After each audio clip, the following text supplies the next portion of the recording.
Bonjour, c'est Carla. Bonjour, c'est Alison. Nous vous présentons le journal d'une maman. Bonjour, je suis très heureuse de vous retrouver aujourd'hui pour une nouvelle émission du Journal d'une maman. Nous allons parler aujourd'hui du don d'organes et comment faire connaître le don d'organes à nos enfants et nos adolescents.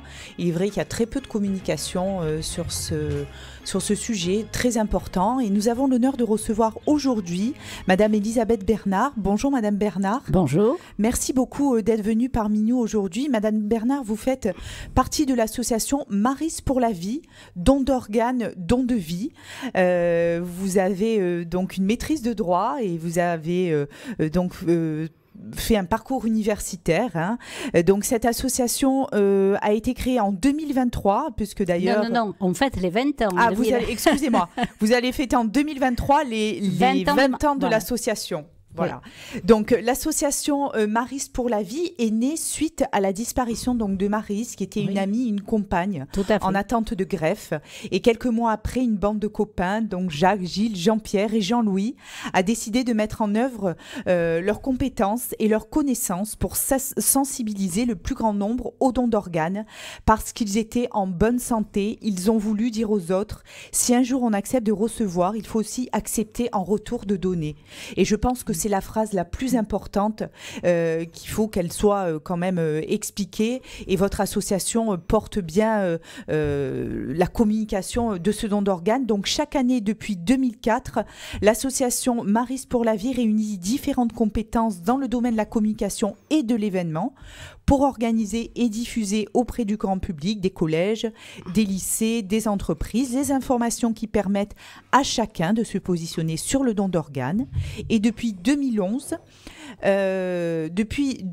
Marine pour la vie s'est engagée en faveur de la greffe d'organes qui souffre de manque de moyens et de médiatisation, et des équipes investies et hyper compétentes œuvrent au quotidien dans l'ombre pour sauver la vie de centaines de Français. Alors c'est vrai qu'on communique pas beaucoup sur le don d'organes, et c'est d'ailleurs pour ça que je vous ai fait venir aujourd'hui, parce que notre émission est destinée bien sûr à tout le monde, mais notamment aux parents, et les parents prennent beaucoup d'informations pour transmettre eux-mêmes des informations à leurs enfants, à leurs adolescents, et il y a encore des enfants et des adolescents qui ne connaissent pas le don d'organes. Déjà, ma première question, Elisabeth, je voudrais vous demander, qu'est-ce qui vous a donné l'envie de rentrer dans cette association ? Moi, évidemment, c'est toujours l'amitié qui fait les liens et la communication par-delà. Donc, nous sommes un groupe d'amis, et c'est pour ça que nous tenons, sans aide de l'État, sans quoi que ce soit. Nous organisons donc des manifestations, comme vous le savez, sportives parfois, Marseille-Cassis, où on a une grande audience. Je viens chez vous aujourd'hui, puisque les médias, vous êtes support de communication, bien évidemment, mais il faut diffuser très très largement l'information sur le don d'organes, qui malheureusement est toujours un sujet tabou, contrairement au cancer, et j'en suis ravie. On a eu un octobre rose magnifique pour le cancer. On parle très peu, même au niveau de l'État, et de la publicité qui est faite par l'Agence de la biomédecine ou par l'État, du don d'organes, ce qui est totalement regrettable, parce que le jour où on pénétrera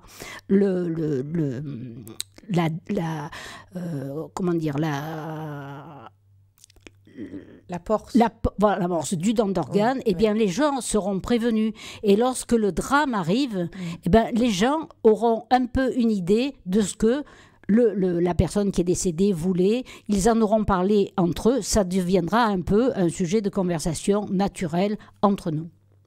Donc vous faites beaucoup de manifestations, des manifestations sportives, du golf en collaboration avec le SMUC, qui fête donc en 2003, on l'a dit, ses 20 ans, ainsi qu'une grande manifestation médiatique avec la ville de Cassis. Et vous militez, hein, vous Elisabeth, hein, pour que les gens changent leur comportement, et qu'en fait ce don d'organes ne soit plus un tabou. Et dans ces manifestations, bien entendu, il y a des manifestations sportives, mais il y a aussi une grande communication que vous faites à l'occasion de ces manifestations. Comment ça se passe ces journées-là ? Alors, ces journées-là se passent comme beaucoup de journées sportives, bien évidemment. Nous communiquons sur le don d'organes, nous parlons du don d'organes, nous informons les gens et nous essayons de donner les meilleures explications sur le don d'organes, contrairement à ce que beaucoup de gens pensent. Les gens ne sont pas mutilés après un prélèvement et tout se passe normalement à l'hôpital. Donc, les gens sont rendus aux familles dans l'état où, malheureusement, ils nous quittent. Et nous essayons justement de parler normalement du don d'organes dans ces grandes manifestations pour qu'après les uns les autres diffusent cette information et que ça fasse partie, comme je l'ai dit tout à l'heure, d'un sujet naturel auprès des gens. Alors, nous portons aussi aujourd'hui le nœud vert. Que représente ce... Eh bien, le ruban vert, c'est justement une association de collectifs, de collectifs qui travaillent sur le don d'organes. Vous connaissez Bernard Grégory Le Marchal, qui est mort. D'ailleurs, son père va faire une émission. Lui, c'est la mucoviscidose. Hein. Mais bon, je veux dire, c'est la même chose. Il parlera peut-être d'une application qui est très pratique pour les gens qui ont peu de temps, qui n'osent pas toujours en parler en famille. C'est une application qu'on a créée, qui est diffusée grâce au ruban vert. Voilà, c'est ça. C'est ça. Ici, voilà. Donc, l'appli du don d'organes. Et donc là, en 3 clics, vous avez des informations justes, brèves, et ensuite, si vous voulez vous inscrire, bien sûr, vous inscrivez, vous avez toutes les informations pour le dire à la famille. Comme on le dit de bouche à oreille, par ce clic-là, maintenant c'est un moyen moderne de s'exprimer, surtout chez les jeunes, et donc ils sont très friands de ce genre de documents. Donc on espère que le message passera un peu mieux grâce à ces jeunes. Alors, la réglementation en France, quand une personne décède, les médecins ont besoin de l'accord des familles pour prélever les organes, c'est ça? Oui, alors décède de mort encéphalique. D'accord. C'est-à-dire que le cerveau est complètement plat, mais le reste des fonctions vitales fonctionnent grâce à des pompes que vous connaissez en milieu hospitalier. Oui. Sinon, plus rien ne fonctionne. Si les gens ne sont pas branchés, la personne meurt sous les quelques heures qui suivent. D'accord. Voilà. Donc en fait, ce sont des morts cérébrales, on va dire, où les organes sont encore en bon état. Bien entendu, quelqu'un qui a un accident de voiture et qui est bien abîmé, on ne peut pas prélever... Alors, tout dépend qui se trouve à côté de lui. D'accord. Quelqu'un qui est bien abîmé, oui, mais il est évident qu'on va le transporter à l'hôpital, que tous les examens seront faits, que la première question qu'on va poser sur le registre des refus en France, c'est était-il donneur ou n'était-il pas donneur? Si sur le registre national, il n'était pas donneur, il est évident que l'équipe chirurgicale n'appellera absolument pas la famille. D'accord, ok. Donc il y a un registre, c'est important de le savoir, hein, il faut aussi transmettre cette information qu'en France, il y a un registre des donneurs. Donc on peut de notre vivant déjà dire si on décède, on a envie ou pas de donner vos organes. En France, la loi maintenant est passée, on est tous donneurs. Tous. Ça, c'est un plus, mais malheureusement, au moment où les choses arrivent, ce sont toujours des accidents dramatiques. La famille n'est pas prête du tout à quitter la personne qui vient d'avoir un accident ou autre. Et par contre, si la famille est prévenue parce que on en a parlé, parce qu'ils en ont parlé en famille, entre amis, etc., la démarche est beaucoup plus facile à ce moment qui est difficile, très, très, très difficile pour les familles. Alors vous dites qu'on est tous donneurs. Ça veut dire que même sans l'accord des familles, on peut nous prélever ? Non, non, c'est alors pas en France. Alors on n'est pas tous donneurs. Si, on est tous donneurs, mais si vous voulez, c'est l'éthique médicale qui fait ça. On ne va pas vous prélever parce que vous êtes censé être donneur. En France, c'est pas comme ça. Okay. En France, on s'inquiète, si vous voulez, du milieu familial, frères, sœurs, amis très proches, etc., pour éviter, si vous voulez, une catastrophe au niveau des familles, s'il y a eu un prélèvement qui n'était pas voulu par les familles. Mais c'est pour ça qu'on a quand même... 33% de refus par les familles, alors qu'on est censé être donneur. Et quand il y a 33% de refus, on n'a rien en échange, rien ne se passe.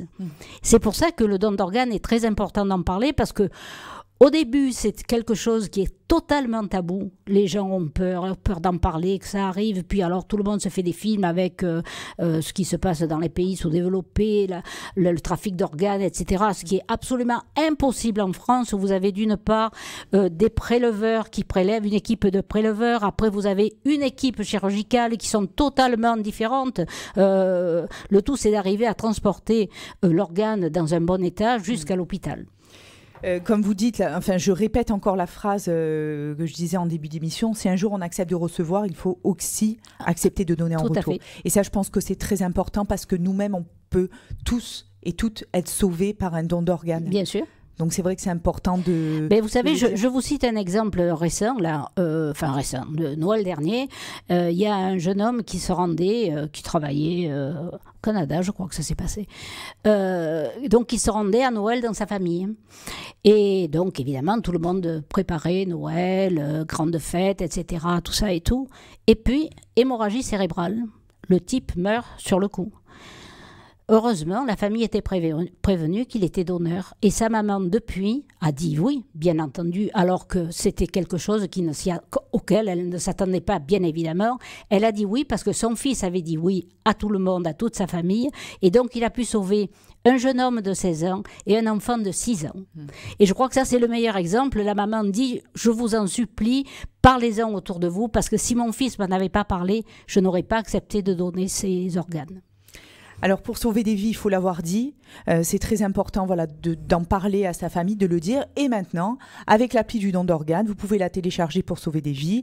Il faut l'avoir dit, encore une fois. Donc, cette application mobile est gratuite et permet depuis son smartphone d'informer son entourage que le nom n'est pas opposé au don d'organes, au prélèvement de ces organes. Et donc, le principe est simple, un message préformaté mais modifiable et envoyé par SMS, par mail ou par toute autre messagerie instantanée. Pareil, si nous voulons faire un don à l'association Maris pour la vie, nous pouvons nous rendre sur votre site internet marise-pourlavie.com. Vous retrouverez toute l'histoire de l'association et également l'endroit où les personnes peuvent faire des dons. Alors, simplement une précision qui est là, et vous le savez tous, nous sommes quand même reconnus d'utilité publique. Oui. Si bien qu'un don de 20 €, ça fait 20 ans qu'on a gardé le même tarif, un don de 20 € vous revient 6,80 €. Ça vaut peut-être le coup d'être informé sur le don d'organes en s'inscrivant à Marise pour la vie. Voilà. Madame Bernard, merci. Mais je vous en prie. Merci en tout cas de toutes ces informations. J'espère que nous avons pu faire passer ce message important, le relier aux familles, l'expliquer à nos enfants, parce que les enfants doivent comprendre ce qu'est le don d'organes, doivent avoir aussi, doivent se faire une idée quand ils seront majeurs de ce qu'ils feront ou pas. Je peux vous rajouter? Oui, bien sûr. Alors, vous me parlez d'enfants, donc je vais vous donner des chiffres que je donne rarement. En France, on a à peu près 350 personnes enfants qui attendent un organe, 250 en principe à l'hôpital sont pratiqués. Mais ces enfants vivent dans des conditions, par exemple quand c'est un rein, le gamin tous les jours, pendant 6 jours, pendant des années, avant d'être transplanté, est obligé d'aller à l'hôpital. Donc vous voyez au niveau scolaire, etc., ce que ça peut représenter, jusqu'à ce que la greffe soit possible. Elle est possible ou elle n'est pas, il y a quand même des décès. Voilà ce que je voulais vous dire, c'est que quand même vis-à-vis des familles, il est très important aussi que les familles en parlent aux enfants et soient elles-mêmes bien informées. Voilà. Merci beaucoup encore d'avoir fait le déplacement parmi nous. Chers auditeurs, je vous remercie de nous avoir suivis. Nous pouvons retrouver les podcasts de l'émission sur le site de Radio JM, www.radiojm.fr. Et puis on se retrouve très vite pour une prochaine émission. Au revoir. Bonjour, c'est Carla. Bonjour, c'est Alison. Nous vous présentons le journal d'une maman.